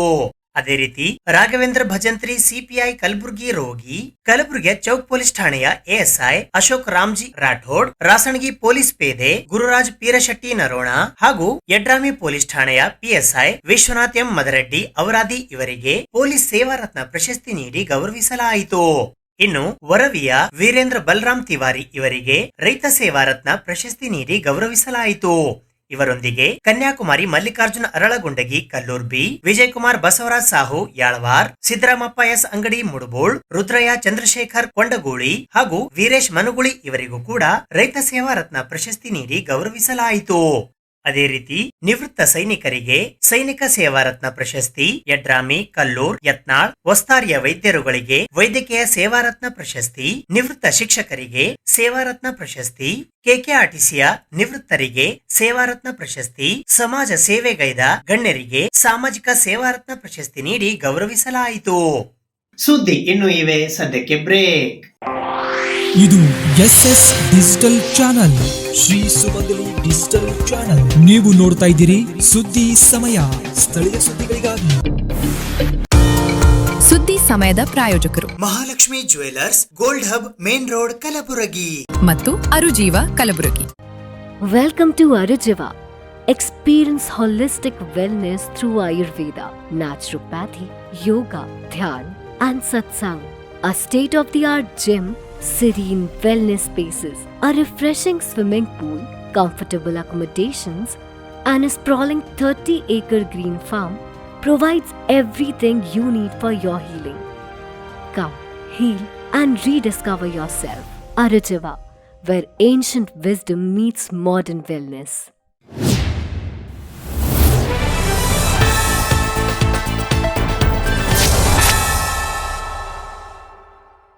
ಸರ್ಕಾರದ ವಿವಿಧ ಇಲಾಖೆಗಳಲ್ಲಿ ಖಾಲಿ ಇರುವ ಹುದ್ದೆಗಳನ್ನು ಈ ಕೂಡಲೇ ಭರ್ತಿ ಮಾಡುವಂತೆ ಆಗ್ರಹಿಸಿ ಅಖಿಲ ಕರ್ನಾಟಕ ರಾಜ್ಯ ವಿದ್ಯಾರ್ಥಿ ಸಂಘದ ವತಿಯಿಂದ ಇಂದು ಶಾಂತಿಯುತ ಪ್ರತಿಭಟನೆ ನಡೆಸಲಾಯಿತು. ಸರ್ಕಾರದ ವಿವಿಧ ಇಲಾಖೆಗಳಲ್ಲಿ ಖಾಲಿ ಇರುವ ಹುದ್ದೆಗಳನ್ನು ಈ ಕೂಡಲೇ ಭರ್ತಿ ಮಾಡಬೇಕು ಎಂದು ಒತ್ತಾಯಿಸಿ ದಿನಾಂಕ 23 ಮಾರ್ಚ್ 2026ರಂದು ಅಖಿಲ ಕರ್ನಾಟಕ ರಾಜ್ಯ ವಿದ್ಯಾರ್ಥಿಗಳ ಸಂಘದ ವತಿಯಿಂದ ಕಲಬುರಗಿ ನಗರದ ಜಗತ್ ವೃತ್ತದಲ್ಲಿ ಇರುವ ಡಾಕ್ಟರ್ BR ಅಂಬೇಡ್ಕರ್ ಪುತ್ಥಳಿಯಿಂದ ಜಿಲ್ಲಾಧಿಕಾರಿಗಳ ಕಚೇರಿಯವರೆಗೆ ಶಾಂತಿಯುತ ಪ್ರತಿಭಟನೆ ನಡೆಸಲಾಯಿತು. ಈ ಪ್ರತಿಭಟನೆಯಲ್ಲಿ ಅಧ್ಯಕ್ಷರಾದ ಕಾಂತ್ ಕುಮಾರ್ ಶ್ರೀಕಾಂತ್, ಉಪಾಧ್ಯಕ್ಷರಾದ Shreyas MS, general secretary Sanjay Kumar J, Kolar ಜಿಲ್ಲಾ ಅಧ್ಯಕ್ಷರಾದ Chandrappa GK, executive directors Ananda, Manoj, Mahesh Hakke, Shivareddy Reddar ಸೇರಿದಂತೆ ಇತರೆ ಅನೇಕರು ಪಾಲ್ಗೊಂಡಿದ್ದರು. 43 ಇಲಾಖೆಯಿಂದ 2,84,000 ಖಾಲಿ ಹುದ್ದೆಗಳಿದ್ದಾವೆ. ಅದರಲ್ಲಿ ಸರ್ಕಾರ ನಾವು ಫೆಬ್ರವರಿ 24ನೇ ತಾರೀಕು ಧಾರವಾಡದಲ್ಲಿ ಹೋರಾಟ ಮಾಡಿದ ನಂತರ 26ನೇ ತಾರೀಕು ಮಾನ್ಯ ಮುಖ್ಯಮಂತ್ರಿ Siddaramaiah sir 56,432 post within 1 month notification ಮಾಡ್ತೀನಿ ಅಂತ ಹೇಳಿದ್ರು. 1 ತಿಂಗಳಾದ್ರೂ ಕೂಡ ಇಲ್ಲಿವರೆಗೂ ಒಂದು ಈವೆಂಟ್ ಆಫ್ ಕ್ಯಾಲೆಂಡರ್ ಇಲ್ಲ. ಈ ಕೂಡಲೇ ಈವೆಂಟ್ ಆಫ್ ಕ್ಯಾಲೆಂಡರ್ ಬೇಕು ಅಂತ ಹೇಳಿ ರಾಜ್ಯದಲ್ಲಿ ಲಕ್ಷಾಂತರ ವಿದ್ಯಾರ್ಥಿಗಳು ಓದ್ತಾ ಇದ್ದಾರೆ. ಅವರಿಗೆ ಒಂದು ಈವೆಂಟ್ ಆಫ್ ಕ್ಯಾಲೆಂಡರ್ ಬೇಕು. ಯಾವಾಗ ನೋಟಿಫಿಕೇಶನ್ಸ್ ಮಾಡ್ತೀವಿ, ಯಾವಾಗ ಎಕ್ಸಾಮ್ಸ್ ಇರುತ್ತೆ, ಯಾವಾಗ ರಿಸಲ್ಟ್ಸ್ ಕೊಡ್ತೀವಿ ಅಂತ ಒಂದು ಈವೆಂಟ್ ಆಫ್ ಕ್ಯಾಲೆಂಡರ್ ಇರಬೇಕು. ಇದ್ರ ಜೊತೆಯಲ್ಲಿ KPSCಯಲ್ಲಿ ಸಾಕಷ್ಟು ಅಕ್ರಮಗಳಾಗಿದೆ. ಪ್ರತಿಯೊಂದು ಎಕ್ಸಾಮ್ಸ್ ಅಲ್ಲೂ ನೀವು ನೋಡಿರ್ಬೋದು, PDO ಎಕ್ಸಾಮ್ಸ್ ಅಲ್ಲಿ ಇರ್ಬೋದು, ಸಿಂಧನೂರಲ್ಲಿ ಕ್ವಶನ್ ಪೇಪರ್ ಲೀಕ್ ಆಗಿದೆ, ಕ್ವಶನ್ ಪೇಪರ್ ಲೇಟ್ ಆಗಿ ಕೊಟ್ಟರು, ಆದ್ರೂ ಕೂಡ ಅದ್ರ ಬಗ್ಗೆ ಸೀರಿಯಸ್ ಆಗಿ ತಗೊಂಡಿಲ್ಲ ಸರ್ಕಾರ ಆಗಿರ್ಬೋದು, KPSC ಆಗಿರ್ಬೋದು, ಮತ್ತೆ KAS ಅಲ್ಲೂ ಅಷ್ಟೇ ಪ್ರತಿಯೊಂದು ಹಂತದಲ್ಲೂ ಕನ್ನಡ ಟ್ರಾನ್ಸ್ಲೇಷನ್ ಆದ್ರೂ ಅದರಲ್ಲೂ ಸೀರಿಯಸ್ ಆಗಿ ತಗೊಂಡಿಲ್ಲ. Karnataka administrative tribunal cattle notification ಆಗಿ ಕ್ವಾಶ್ ಆಯ್ತು, ಅದನ್ನು ಸೀರಿಯಸ್ ಆಗಿ ತಗೊಂಡಿಲ್ಲ. ಮತ್ತೆ ಈ ಒಂದು ಭ್ರಷ್ಟಾಚಾರ KS ಪ್ರಿಲಿಮ್ಸ್ ಅಲ್ಲೂ ಅಷ್ಟೇ OMR ಶೀಟ್ ಆಚೆ ತಗೊಂಡು ಅದನ್ನು ಫಿಲ್ ಮಾಡಿ ತಿರ್ಗಾ ತಗೊಂಡೋಗಿ ವಾಪಸ್ ಇಟ್ಟಿದ್ದಾರೆ. ಮತ್ತೆ KS ಪ್ರಿಲಿಮ್ಸ್ ಮತ್ತೆ ಮೇನ್ಸಿಗೆ ಸೀರಿಯಲ್ ನಂಬರ್ ಕೂಡ ಚೆಕ್ ಮಾಡಿದ್ದಾರೆ ಇವರು, ಯಾಕೆಂದ್ರೆ ಭ್ರಷ್ಟಾಚಾರ ಮಾಡೋದಕ್ಕೆ ಈಸಿ ಆಗುತ್ತೆ ಅಂತ ಹೇಳಿ. ಮತ್ತೆ ಮೇನ್ಸ್ ಅಲ್ಲಿ ಒಂದೇ ರೂಮಲ್ಲಿ 10-15 ಜನ ಸೆಲೆಕ್ಟ್ ಆಗಿದ್ದಾರೆ. ಇದನ್ನೆಲ್ಲ ನಾವು ಖಂಡಿಸಿ ಒಂದು CBI ತನಿಖೆ ಮಾಡ್ಬೇಕಂತ ಹೇಳ್ಬಿಟ್ಟು ರಾಜ್ಯದಲ್ಲಿರುವ ಈ ಒಂದು ಸೆಷನ್ ಮೊನ್ನೆ ಚರ್ಚೆ ಮಾಡ್ತಿದ್ರು. ಇವರೇ ಮೆಂಬರ್ಸ್ MLA ಇರ್ಬೋದು, ಈ ಒಂದು ಕಮಿಟಿ ಮೆಂಬರ್ ಮಾಡ್ಕೊಂಡು ಇವರೇ ತನಿಖೆ ಮಾಡ್ತೀನಿ ಅಂತ ಹೇಳಿ. ಇದರಲ್ಲಿ KPSC ಹಗರಣದಲ್ಲಿ ಈ ಒಂದು ಅಕ್ರಮದಲ್ಲಿ KPSC ಮೆಂಬರ್ಸ್ ಇರ್ಬೋದು, ಅಧಿಕಾರಿಗಳಿರ್ಬೋದು, MLAಗಳಿದ್ದಾರೆ, ಮಧ್ಯವರ್ತಿಗಳಿದ್ದಾರೆ, ಇನ್ಕ್ಲೂಡಿಂಗ್ ಮಿನಿಸ್ಟರ್ಸ್ ಕೂಡ ಇದ್ದಾರೆ, ಮಿನಿಸ್ಟರ್ಸ್ ಕೂಡ ಇದ್ದಾರೆ. ಈ ಒಂದು ಸರ್ಕಾರ ಎಲ್ಲ ಇನ್ವಾಲ್ವ್ಮೆಂಟ್ ಇರ್ಬೇಕಾದ್ರೆ ಇವರೇ ತನಿಖೆ ಮಾಡಿದ್ರೆ ಇವರಲ್ಲಿ ಅಕ್ರಮದಲ್ಲಿ ಭಾಗಿಯಾಗಿದ್ದವ್ರನ್ನ ಅವ್ರಿಗೆ ಕ್ರಮ ಆಗುತ್ತೆ ಅಂತ ಹೇಳಿ ಯಾರಿಗೂ ನಂಬಿಕೆ ಇಲ್ಲ. ಇದನ್ನ ಸೀರಿಯಸ್ ಆಗ ಒಂದು CBI ತನಿಖೆ ಮಾಡಿ ಅಂತ ಹೇಳ್ಬಿಟ್ಟು ನಮ್ಮ ಮೂಲ ಉದ್ದೇಶ. ಇದನ್ನ ನಾವು KPSC ಹಗರಣಗಳನ್ನ CBI ತನಿಖೆ ಕೊಡಿ, ಮತ್ತೆ 56,432 ಪೋಸ್ಟ್ ಒಂದು ಇವೆಂಟ್ ಆಫ್ ಕ್ಯಾಲೆಂಡರ್ ಬಿಡ್ಬೇಕಂತ ಹೇಳ್ಬಿಟ್ಟು ಪ್ರತಿಯೊಂದು ಜಿಲ್ಲೆಯಲ್ಲೂ ನಾವು ಹೋರಾಟ ಮಾಡ್ತಾ ಇದೀವಿ. ಅದೇ ರೀತಿ ನಾವು ಕಲಬುರಗಿಯಲ್ಲಿ ಜಗತ್ ಸರ್ಕಲ್ ಇಂದ DC ಕಚೇರಿ ತನಕ ನಾವು ಪಾದಯಾತ್ರೆ ಮಾಡಿ ಅಲ್ಲಿ ನಾವು DC ಅವರಿಗೆ ಮನವಿ ಮಾಡ್ಬೇಕಂತ ಹೇಳಿದಾಗ 17ನೇ ತಾರೀಕು ನಾವು ಮಾರ್ಚ್ 17ನೇ ತಾರೀಕು ಲೆಟರ್ ಕೊಟ್ಟಿದ್ದೀವಿ ಪೊಲೀಸ್ ಇಲಾಖೆಗೆ. ಪೊಲೀಸ್ ಪರ್ಮಿಷನ್ಸ್ ಕೊಡ್ತೀನಿ ಅಂತ ಹೇಳ್ಬಿಟ್ಟು ಇವನ್ ಧ್ವನಿವರ್ಧಕಗಳು ಕೂಡ ನಾವು ದುಡ್ಡು ಕಟ್ಸ್ಕೊಂಡಿದ್ದಾರೆ, ಪರ್ಮಿಷನ್ಸ್ ಕೊಡ್ತೀನಿ ಅಂತ ಹೇಳಿ. 23ನೇ ತಾರೀಕು ನಾವು ಸೋಮವಾರ ನಿನ್ನೆ ಹೋರಾಟ ಮಾಡ್ಬೇಕಂತ ಅನ್ಕೊಂಡ್ರೆ 22 ಸಂಜೆ 5 ಗಂಟೆಗೆ ನಮಗೆ ಪೊಲೀಸ್ ಅನುಮತಿ ನಿರಾಕರಿಸಿದೀವಿ ಅಂತ ಲೆಟರ್ ಕೊಡ್ತಾರೆ. ಮಾರ್ಚ್ 26ರಂದು ರಾಮನವಮಿ ಉತ್ಸವ ಸಮಿತಿ ಕಲಬುರಗಿಯ ವತಿಯಿಂದ ಕಲಬುರಗಿ ನಗರದ ನಗರೇಶ್ವರ ಶಾಲೆಯಿಂದ ಜಗತ್ ವೃತ್ತದವರೆಗೆ 15 ಅಡಿ ಎತ್ತರದ ಪ್ರಭು ಶ್ರೀರಾಮನ ಮೂರ್ತಿಯ ಭವ್ಯ ಮೆರವಣಿಗೆ ಹಮ್ಮಿಕೊಳ್ಳಲಾಗಿದೆ ಎಂದು ರಾಜು ಭವಾನಿಯವರು ತಿಳಿಸಿದ್ದಾರೆ. ರಾಮನವಮಿ ಉತ್ಸವ ಸಮಿತಿ ಕಲಬುರಗಿಯ ವತಿಯಿಂದ 13ನೇ ವರ್ಷದ ರಾಮನವಮಿ ಆಚರಣೆಯ ನಿಮಿತ್ತ ದಿನಾಂಕ 26ನೇ ಮಾರ್ಚ್ 2026ರಂದು ಮರ್ಯಾದಾ ಪುರುಷೋತ್ತಮ ಪ್ರಭು ಶ್ರೀರಾಮನ 15 ಅಡಿ ಎತ್ತರದ ಪುತ್ಥಳಿಯೊಂದಿಗೆ ಕಲಬುರಗಿ ನಗರದ ನಗರೇಶ್ವರ ಶಾಲೆಯಿಂದ ಜಗತ್ ವೃತ್ತದವರೆಗೆ ಮೆರವಣಿಗೆಯ ಮೂಲಕ ಆಚರಿಸಲಾಗುವುದು ಎಂದು ರಾಮನವಮಿ ಉತ್ಸವ ಸಮಿತಿ ಕಲಬುರಗಿ ಅಧ್ಯಕ್ಷರಾದ ರಾಜು ಭವಾನಿಯವರು ಇಂದು ಪತ್ರಿಕಾಗೋಷ್ಠಿಯ ಮೂಲಕ ತಿಳಿಸಿದ್ದಾರೆ. ಈ ಪತ್ರಿಕಾಗೋಷ್ಠಿಯಲ್ಲಿ ಮಲ್ಲಿಕಾರ್ಜುನ ಡೋಲೆ, ಲಕ್ಷ್ಮೀಕಾಂತ್ ಸ್ವಾದಿ, ಶ್ರೀಧರ್ ಸಲ್ಗರ್, ಮಹೇಶ್ ಕೆಂಬಾವಿ ಸೇರಿದಂತೆ ಇತರರು ಉಪಸ್ಥಿತರಿದ್ದರು. ವರ್ಷದಿಂದ ಪ್ರತಿ ವರ್ಷ ಕಲಬುರಗಿ, ವಿಶೇಷವಾಗಿ ಕರ್ನಾಟಕದಲ್ಲೇ ಕಲಬುರಗಿಯಲ್ಲಿ ಅತಿ ಎತ್ತರದ ಒಂದು ಮೂರ್ತಿಯ ಶೋಭಾಯಾತ್ರೆ ನಾವು ಪ್ರತಿ ವರ್ಷ ಮಾಡ್ತಾ ಬರ್ತಾ ಇದ್ದೀವಿ. ಈ ಒಂದು ಶೋಭಾಯಾತ್ರೆಯಲ್ಲಿ ವಿಶೇಷವಾಗಿ 13ನೇ ವರ್ಷ ಶೋಭಾಯಾತ್ರೆಯಲ್ಲಿ ಅಲಂಕಾರ, ವಿಶೇಷ ಅಲಂಕಾರಪ್ಪ ಅಂದರೆ ಉಗ್ರ ನರಸಿಂಹನ ಒಂದು ಅಲಂಕಾರ ಇದೆ. ಶ್ರೀರಾಮರ ಹಿಂದುಗಡೆ ಉಗ್ರ ನರಸಿಂಹರ ಒಂದು ಅಲಂಕಾರ, ಹಾಗೂ ಈ ಒಂದು ಅಲಂಕಾರದ ಜೊತೆಗೆ ಯಾವ ರೀತಿ ಪ್ರಹ್ಲಾದ, ಹಿರಣ್ಯಕಶಿಪ, ಉಗ್ರ ನರಸಿಂಹರು ಅವರನ್ನು ಸಂಹಾರ ಮಾಡಿದ್ದು ಒಂದು ಡ್ಯಾನ್ಸ್ ಆ್ಯಕ್ಟಿಂಗ್ ಏನಿದೆ ಅದು ಒಂದು ಟ್ರ್ಯಾಲಿ ಮೇಲೆ ನಾವು ಬಂದಂಥ ರಾಮ ಭಕ್ತರಿಗೆ, ಕಾರ್ಯಕರ್ತರಿಗೆ ಅವತ್ತಿನ ದಿವಸ ಒಂದು ಶೋಭಾಯಾತ್ರೆಯಲ್ಲಿ ಈ ಒಂದು ಕಾರ್ಯಕ್ರಮ ಕೂಡ ಟ್ರ್ಯಾಲಿ ಮುಖಾಂತರ ಎಲ್ರಿಗೂ ತೋರಿಸಿ ಈ ಒಂದು ಕಾರ್ಯಕ್ರಮ ಮಾಡ್ತಾ ಇದ್ದೀವಿ. ಈ ಒಂದು ಶೋಭಾಯಾತ್ರೆಯಲ್ಲಿ ಮಹಾರಾಷ್ಟ್ರದ ಒಂದು ನಾಸಿಕ್ ಡೋಲ್, ಜಗ್ಗಿ ಹಲಿಗೆ, ಲೇಜಿಮ್ ಮತ್ತು DJ ಕೂಡ ಇರುತ್ತೆ. ಇದರ ಜೊತೆಗೆ ತಂಪು ಪಾನೀಯಗಳು, ಪ್ರಸಾದ ಎಲ್ಲವೂ ಕೂಡ ವ್ಯವಸ್ಥೆ ಮಾಡ್ತಾ ಇರುತ್ತೆ.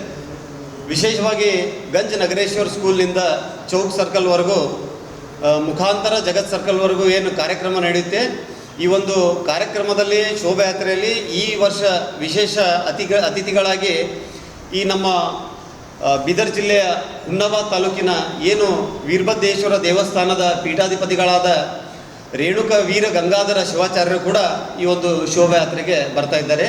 ವಿಶೇಷ ಅತಿಥಿಗಳಾಗಿ ಅವರಿದ್ದಾರೆ ಅಂತ ಹೇಳಿ. ಕಲ್ಯಾಣ ಕರ್ನಾಟಕ ಭಾಗದಲ್ಲಿ ಅತಿ ಹೆಚ್ಚಿನ ಬಿಸಿಲಿನ ತಾಪಮಾನ ಇರುವ ಪ್ರಯುಕ್ತ ಹೆಲ್ಮೆಟ್ ಕಡ್ಡಾಯಕ್ಕೆ ವಿನಾಯಿತಿ ನೀಡುವಂತೆ ಕಲ್ಯಾಣ ಕರ್ನಾಟಕ ಕನ್ನಡ ಪರ ಸಂಘಟನೆಗಳ ಒಕ್ಕೂಟ ಕಲಬುರಗಿಯ ವತಿಯಿಂದ ಇಂದು ಪತ್ರಿಕಾಗೋಷ್ಠಿಯ ಮೂಲಕ ಮನವಿ ಮಾಡಲಾಯಿತು. ಕಲ್ಯಾಣ ಕರ್ನಾಟಕ ಭಾಗದಲ್ಲಿ ಅತಿ ಹೆಚ್ಚಿನ ಬಿಸಿಲಿನ ತಾಪಮಾನದ ಪ್ರಯುಕ್ತ ಹೆಲ್ಮೆಟ್ ಕಡ್ಡಾಯಕ್ಕೆ ವಿನಾಯಿತಿ ನೀಡುವಂತೆ ಕಲ್ಯಾಣ ಕರ್ನಾಟಕ ಕನ್ನಡಪರ ಸಂಘಟನೆಗಳ ಒಕ್ಕೂಟ ಕಲಬುರಗಿಯ ವತಿಯಿಂದ ಇಂದು ಪತ್ರಿಕಾಗೋಷ್ಠಿಯ ಮೂಲಕ ಮನವಿ ಮಾಡಲಾಯಿತು. ಈ ಪತ್ರಿಕಾಗೋಷ್ಠಿಯಲ್ಲಿ ಮುಖಂಡರುಗಳಾದ ಮಂಜುನಾಥ್ ನಾಲ್ವಾರ್ಕರ್, ಸಚಿನ್ ಫರ್ತಾಬಾದ್, ಸಂದೀಪ್ ಭರಣಿ, ರವಿ ದೇಗಾಂವ್, ಮನೋಹರ್ ಬೀರ್ನೂರ್ ಸೇರಿದಂತೆ ಇತರರು ಉಪಸ್ಥಿತರಿದ್ದರು.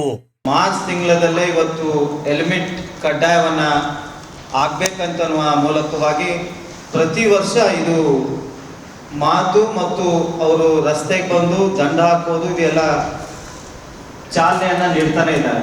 ಆದರೆ ಇವತ್ತು 2019ರಲ್ಲಿ 13/2/2019ರಲ್ಲಿ ಸರ್ಕಾರ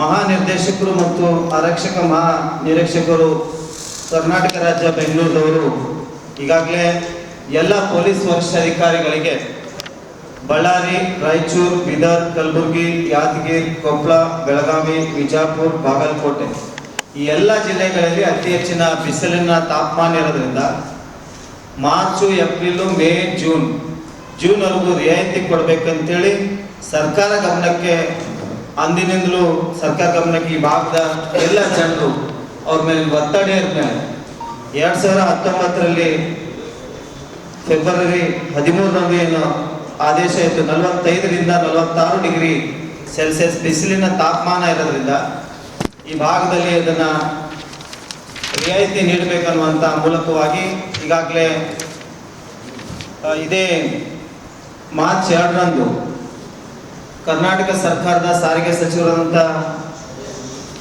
ಸಚಿವರಿಗೆ ಭೇಟಿ ಮಾಡಿ ಅವರ ಆಪ್ತ ಕಾರ್ಯದರ್ಶಿಯು ಕೂಡ ನಾನು ಭೇಟಿ ಮಾಡಿ ಮನವರಿಕೆ ಮಾಡಿ ಮನವಿಯನ್ನು ಸಲ್ಲಿಸಿದ್ದೇವೆ. ಆಯಿತು, ಅದನ್ನು ನಾವು ಸರಿಪಡಿಸ್ತೇವೆ. ಈಗಾಗಲೇ ಕಮಿಷನರ್ ಪೊಲೀಸ್ ಆಯುಕ್ತರಿಗೆ ಅದನ್ನು ಪತ್ರವನ್ನು ಹಾಕುವ ಮೂಲಕವಾಗಿ ರಿಯಾಯಿತಿ ನೀಡ್ತೇವೆ ಅಂತ ಹೇಳಿದರು. ಹಾಗಾಗಿ ಈಗಾಗಲೇ ಕಲಬುರಗಿ ನಗರದಲ್ಲಿ ಬೆಳಗಿನ ಜಾವ 9 ಗಂಟೆ 8 ಗಂಟೆಗೆ ಸುಮಾರಿಗೆ ರಸ್ತೆಗೆ ಬಂದು ಹೆಲ್ಮೆಟ್ ದಂಡವನ್ನು ವಿಧಿಸ್ತಾ ಇದ್ದಾರೆ. ಕಲಬುರಗಿ ನಗರದಲ್ಲಿ ಹೆಲ್ಮೆಟ್ ಏನು ತೊಂದರೆ ಆಗ್ತಾ ಇದೆ, ಹೆಲ್ಮೆಟ್ ಹಾಯ್ಕೊಳ್ಳಿಕ್ಕೆ ಅಂತಂದರೆ ನಾವು ದಂಡ ಕೊಡಬೇಕು ಅನ್ನೋದಂಥದ್ದು ಪೊಲೀಸ್ ಇಲಾಖೆಯವರು ಬೆಳಗ್ಗೆ 9 ಗಂಟೆಯಿಂದ ರಾತ್ರಿ 10 ಗಂಟೆವರೆಗೆ ಅವರು ನಾವು ಅಲ್ಲಿ ಹೋದಾಗ ಕಮಿಷನರ್ ಅವರಿಗೆ ನಾವು ಸಾವರಿಗೆ ಮನವಿ ಪತ್ರ ಕೊಟ್ಟಿದ್ದೇವೆ ಕನ್ನಡ ಪರ ಸಂಘಟನೆ ವತಿಯಿಂದ. ಏನಂದರೆ ಏನು ಇವತ್ತು ಬಿಸಿಲಿರಲ ಕಾರಣದಿಂದ ಕಲ್ಯಾಣ ಕರ್ನಾಟಕ ಭಾಗದಾಗ ಇಲ್ಲಿ ನೀವು ಹೆಲ್ಮೆಟ್ ಕಡ್ಡಾಯ ತೆಗಿಬೇಕು ಮತ್ತು ಮುಂದಿನ ದಿನದಲ್ಲಿ ಮಳೆಗಾಲ ಚಳಿಗಾಲದಲ್ಲಿ ನೀವು ಹೆಲ್ಮೆಟ್ ಮಾಡಬೇಕು ಅಂತಂದು ನಾನು ಮನವಿ ಕೊಟ್ಟಾಗ ಅವರು ಅದನ್ನು ಒಪ್ಕೊತಿದ್ದರು. ಏನಂದರೆ ಸಾರ್ವಜನಿಕರಿಗೆ ಒತ್ತಡ ಬಂದಾಗ ನಾವು ಅದಕ್ಕೆ ಏನು ಸರಿಪಡಿಸ್ತೀವಿ ಅಂತಂದ್ರು. ಇನ್ನೂ ತನಕ ಅದ್ರ ಬಗ್ಗೆಗೆ ನಮ್ಗೆ ಯಾವುದೇ ರೀತಿಯಿಂದ ಸ್ಪಂದಿಸಿಲ್ಲ. ಈಗ ನಾನು ಪೊಲೀಸ್ ಕಮಿಷನರ್ ಸರ್ ಅವರಿಗೆ ವಿನಂತಿ ಮಾಡೋದು ಅಂತಂದ್ರೆ, ನೀವು ಯಾವ ರೀತಿ ಇವತ್ತು ನೀವು ದಂಡ ಹಾಕ್ತಾ ಇದ್ದೀರಿ ಅಂತಂದ್ರೆ, ಒಂದು ಆರೋಪಿ ಯಾರು ಏನ್ರೆ ಒಂದು ಆರೋಪಿ ತಪ್ಪು ಮಾಡಿ ಓಡ್ ಹೋದಾಗ ನೀವು ಹಿಡಿತಿರಲ್ಲ, ಆ ರೀತಿ ನಾಲ್ಕಲ್ಲ ಐದೇ ಯಾರು ಪೊಲೀಸರು ಇವತ್ತು ಟ್ರಾಫಿಕ್ ಅವರು ಒಂದು ಮನುಷ್ಯಾಗ ಟ್ರಾಫಿಕ್ ಹೆಲ್ಮೆಟ್ದವರಿಗೆ ಹಿಡಿತಾ ಅಂತ ಪರಿಸ್ಥಿತಿ ಬಂದಿದೆ. ಮತ್ತು ಇನ್ನೊಂದೇನಂದ್ರೆ ಬೆಳಗ್ಗೆ 9 ಗಂಟೆಗೆ ಏನು ಇವತ್ತು ಆಫೀಸ್ ವರ್ಕ್ ಡ್ಯೂಟಿಗೆ ಹೋಗ್ತಾರೋ ಇವತ್ತು ಈಗಿನ ಬರಾಗ ಏನು ಇವತ್ತಿಗೆ ಸುದ್ದಿಗೋಷ್ಠಿ ಮಾಡಕ್ಕೆ ಬಂದಾಗ ಸಿದ್ಧಿವಶ ಏನು ಗರ್ಲೈ ಸ್ಕೂಲ್ ಪಕ್ಕದಲ್ಲೇ ಇವತ್ತು ಸುಮಾರು ಜನ ಇನ್ನೊಂದು ರಿಕ್ವೆಸ್ಟ್ ಮಾಡ್ತಾ ಇದ್ದಾರೆ, ನಾನು ಬರ್ತೀನಿ ಸರ್ ಡ್ಯೂಟಿಗೆ ಹೋಗ್ಬೇಕಂದ್ರು ಇವತ್ತು ಅವ್ರು ಯಾರು ಬಿಡ್ತಾ ಇಲ್ಲ, ದಂಡ ಆಗ್ತಾ ಇದೆ. ಅಂದೇನು ನಾವ್ದೇನು ಕನ್ನಡ ಪರ ಸಂಘಟನೆ ಪ್ರಶ್ನೆ ಅಂತಂದ್ರೆ, ನೀವು ಕಡ್ಡಾಯವಾಗಿ ಹೆಲ್ಮೆಟೇ ಮಾಡಬೇಕಾಗಿತ್ತು ಅಂತಂದ್ರೆ ನೀವು ನೋಡಿ ಹೆಲ್ಮೆಟ್ ಹಾಕೊಂಡು ಜೀವ ಉಳಿಸಿ ಅಂತ ನೀವು ಹೇಳ್ತಾ ಇದ್ರಿ, ನೀವು ಯಾರಿಗೆ ಹೆಲ್ಮೆಟೇ ಕೊಡ್ತಾ ಇಲ್ಲ. ನೀವು ಹೆಲ್ಮೆಟ್ ಏನು ಕೊಡ್ತಾ ಇದ್ರೆ ಬರೀ ದಂಡ ಹಾಕ್ತಾ ಇದ್ರೆ 500,000 ದಂಡ ಹಾಕ್ತಾ ಇದ್ರೆ. ದಂಡ ಅಂದ್ರೆ ನೀವು ಬರೀ ಇಲಾಖೆಗೆ ನೀವು ಖಜಾನ ತುಂಬ್ಕೊತಾ ಇದ್ರೆ ಹೊರತು ಸಾರ್ವಜನಿಕರಿಗೆ ಬಗ್ಗೆ ನಿಮ್ಗೆ ದಯವಿಟ್ಟು ಕಾಳಜಿನ ಇಲ್ಲಿ ನೋಡಿದಾಗ ಅನಿಸ್ತದೆ. ಯಾಕಂತಂದ್ರೆ ನಿಮಗಷ್ಟು ಜನರಿಗೆ ಜೀವ ಉಳಿಸ್ಬೇಕು, ನೀವು ಹೆಲ್ಮೆಟ್ ಕಡ್ಡಾಯವಾಗಿ ಮಾಡಬೇಕು ಅಂತಂದ್ರೆ ನೀವು ಹೆಲ್ಮೆಟ್ ಕೊಡಬೇಕು. ಜನರಿಗೆ ಹೆಲ್ಮೆಟ್ ಏನು ಕೊಡ್ತಾ ಇದ್ದಾರೆ, 500 ರೂಪಾಯಿ 1000 ರೂಪಾಯಿ ದಂಡ ಆಗ್ತಾ ಇದ್ರೆ ಹೆಲ್ಮೆಟ್ ಬರೋದು 300, 200, 250 ರೂಪಾಯಿ ಹೆಲ್ಮೆಟ್ ಬರ್ತಾ ಇದೆ. ನೀವು 1500 ದಂಡ ಹಾಕ್ತಾ ಇದ್ದೀರಿ. ಇದು ಮತ್ತಿದೆ ಅಂತ ನಾ ಅದಕ್ಕೆ ದಯವಿಟ್ಟು ಈಗ ವಿನಂತಿ ಮಾಡ್ತೀನಿ. ಈ ಬಿಸಿಲಿರೋ ಕಾರಣ ಇದೀನಿ ಇವತ್ತು ಹೊಸದಾಗಿ ನೋಡ್ತಾ ಇಲ್ಲ. ಇವತ್ತು ಎಲ್ಲ SP ಇಲಾಖೆ SP ಯಾರ್ಯಾರು ಕಮಿಷನರ್ ಬಂದಿದ್ದಾರೆ ಅವ್ರಿಗೆ ಗೊತ್ತಿದೆ, ಪೊಲೀಸ್ ಇಲಾಖೆ ಗೊತ್ತಿದೆ, ಮಾಧ್ಯಮಕ್ಕೆ ಗೊತ್ತಿದೆ, ಎಲ್ಲರಿಗೂ ಗೊತ್ತಿದೆ. ಕಲಬುರಗಿ ಜಿಲ್ಲಾ ಡಾಕ್ಟರ್ ರಾಜ್ಕುಮಾರ್ ಸಂಘದ ಜಿಲ್ಲಾಧ್ಯಕ್ಷರಾದ ರಾಘವೇಂದ್ರ ಕುಲಕರ್ಣಿಯವರು ಇಂದು ಪತ್ರಿಕಾಗೋಷ್ಠಿಯನ್ನು ನಡೆಸಿದರು. ಕಲಬುರಗಿ ಜಿಲ್ಲಾ ಡಾಕ್ಟರ್ ರಾಜ್ಕುಮಾರ್ ಸಂಘದ ಜಿಲ್ಲಾಧ್ಯಕ್ಷರಾದ ರಾಘವೇಂದ್ರ ಕುಲಕರ್ಣಿಯವರು ಕಲಬುರಗಿ ನಗರದ ಸಂಗಮೇಶ್ವರ ಕಾಲೋನಿಯ SBI ಬ್ಯಾಂಕ್ ಎದುರುಗಡೆ ಅಪ್ಪು ವೃತ್ತ ನಿರ್ಮಾಣ ಮಾಡುವ ಕುರಿತು ಪತ್ರಿಕಾಗೋಷ್ಠಿಯನ್ನು ನಡೆಸಿದರು. ಈ ಪತ್ರಿಕಾಗೋಷ್ಠಿಯಲ್ಲಿ ಕಿಶೋರ್ ಘಂಟಿ, ಜುಬೇರ್ ಅನ್ಸಾರಿ, ಸಲೀಂ, ದೀಪಕ್, ಪುರಿಬಾಬಾ ಸೇರಿದಂತೆ ಇತರರು ಉಪಸ್ಥಿತರಿದ್ದರು. ಬಂದ್ರೆ ನೀನು ರುಂಡ ಕತ್ತರಿಸ್ತೀನಿ, ರುಂಡ ಕತ್ತರಿಸಿ ಮಗನೇ ನಿನಗೆ ಇರ್ಲಾರ್ದಂಗೆ ಮಾಡ್ತೀನಿ, ನೀನು ನಮ್ಮ ತಂಟೆಗೆ ಬೀಳ್ಬೇಡ, ನಾವು ಪೂರ ಗುಲ್ಬರ್ಗ ಆಡಕ್ಕೆ ಮಾಡ್ತೀವಿ, ನೀ ಕೇಳಮ್ಮ ಯಾರು. ಇದು ಆದ ಬಳಿಕ 25 ತಾರೀಕು ಮರುದಿನ ನಾನು ಕಮಿಷನರ್ ಸಾಹೇಬರಿಗೆ, ಕಾರ್ಪೊರೇಷನ್ ಕಮಿಷನರ್ದವರಿಗೆ, ಜಿಲ್ಲಾಧಿಕಾರಿ ಆಯಿತು, ನೋಂದಣಿ ಅಧಿಕಾರಿ ಎಲ್ಲರಿಗೂ ಕಂಪ್ಲೇಂಟ್ ಕೊಟ್ಟ, ಇದು ಡೂಪ್ಲಿಕೇಟ್ ಆಗ್ಯದ, ಇದ್ರ ಬಗ್ಗೆ ನೀವು ತನಿಖೆ ತೋರಿ ಅಂತೇಳಿ. ಇನ್ನೂವರೆಗೂ ಯಾವ ಕಂಪ್ಲೇಂಟ್ ಯಾವ ತನಿಖೆ ಮಾಡ್ತಾ ಇಲ್ಲ. ಯಾರು? ಪೊಲೀಸ್ ಕಮಿಷನರ್ ಸಾಹೇಬ್ರಿಗೆ ಒಂದೇ ಹೇಳ್ತೀವಿ, ಯಾರು 500,000 ಕಳು ಮಾಡಿ ಒಟ್ಟಿಗೆ ಕಳು ಮಾಡೋದು ಅಂದರೆ ರಾತ್ರಿ ಬೆಳತನ ಹೊಡೆದು ಬೆಳಿಗ್ಗೆ ಜೆಸಿ ಮಾಡ್ತಾರೆ. ಇವ್ರ ಮೇಲೆ ಒಂದು FIR ಮಾಡ್ಲಿಕ್ಕೆ ತಯಾರಿಲ್ಲ ಸರ್. 6 ತಿಂಗಳು ಕಂಟಿನ್ಯೂ. ನಾನು 9ನೇ ತಿಂಗಳದಾಗ ಕಂಪ್ಲೇಂಟ್ ಕೊಟ್ಟೀನಿ. ಡಿಸೆಂಬರ್ 12ಕ್ಕೆ ಇನ್ಕ್ವೈರಿ ಕರೀತಾರೆ ಅವ್ರಿಗೆ RG ನಗರ್ ಪೊಲೀಸ್ ಸ್ಟೇಷನ್ಗೆ. ಕರೆದ ಬಳಕ ನನಗೂ ಕರೆದ್ರೆ ನನಗೆ ಹೊಡಿಲಿಕ್ಕೆ 50-60 ಮಂದಿ ಸರ್. ಪೊಲೀಸ್ ಸ್ಟೇಷನ್ ಎದುರು ಗೇಟಿಗೆ ಪೊಲೀಸರು ಎದುರು ಬೋಸ್ರಿ ಮನೆ ನೀವು ಹೊರಗೆ ಬಂದು ಕಲಸ ಮಾಡಿ ಹೋಗ್ತೀವಿ ಅಂತ 50-60 ಜನ.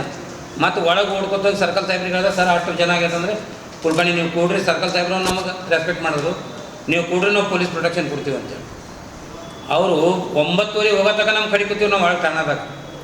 ಆದರೂ ಅದು ಮತ್ತು ಮರುದಿನ 17 ತಾರೀಕು ಹೋಗಿ ನಾನು ಕಮಿಷನರ್ ಸಾಹೇಬ್ರಿಗೆ ಕಂಪ್ಲೇಂಟ್ ಕೊಡ್ತೀನಿ. ಏನಂತ ಸರ್ ನೀನು ಇನ್ಕ್ವೈರಿ ಕರೆದ್ರೆ 50-60 ಜನ ನನ್ನ ಹೊಡ್ಲಿಕ್ಕೆ ಬಂದರೆ ಪೊಲೀಸ್ ಠಾಣೆ ಎದುರು ಬಂದ ಅಂದರೆ ನನಗೆ ಇವ್ರು ಜೀವ ಹೊಡಿತಾರೆ, ಇದ್ರ ಬಗ್ಗೆ ಯಾವ್ಯಾವ ಕ್ರಮ ತೋರಿಸ್ತಾರೆ, ಯಾಕೆ ಸುಮ್ಮನೆ ಕೂತೀರ ಅಂತಂದರೆ ಅವಾಗ ಪೊಲೀಸ್ ಠಾಣೆಗೆ ಫೋನ್ ಮುಖಾಂತರ ಹೇಳ್ತಾರೆ ಆ್ಯಕ್ಷನ್ ತೋರಿ ಅಂತ. ತೊಗೊಂಡಾದ್ಮೇಲೆ ಡಿಸೆಂಬರ್ದಾಗ ಹೇಳಿದ್ರು ಭೀ ಆ್ಯಕ್ಷನ್ ತೊಗೊಳ್ರಿ. ಫೆಬ್ರವರಿ 22ಕ್ಕೆ FIR ಮಾಡ್ತಾರೆ. FIR ಮಾಡ್ಬೇಕು, ಇನ್ನತ್ತಕ್ಕೆ ಅರೆಸ್ಟ್ ಮಾಡ್ಲಿಕ್ಕೆ ತಯಾರಿಲ್ಲ.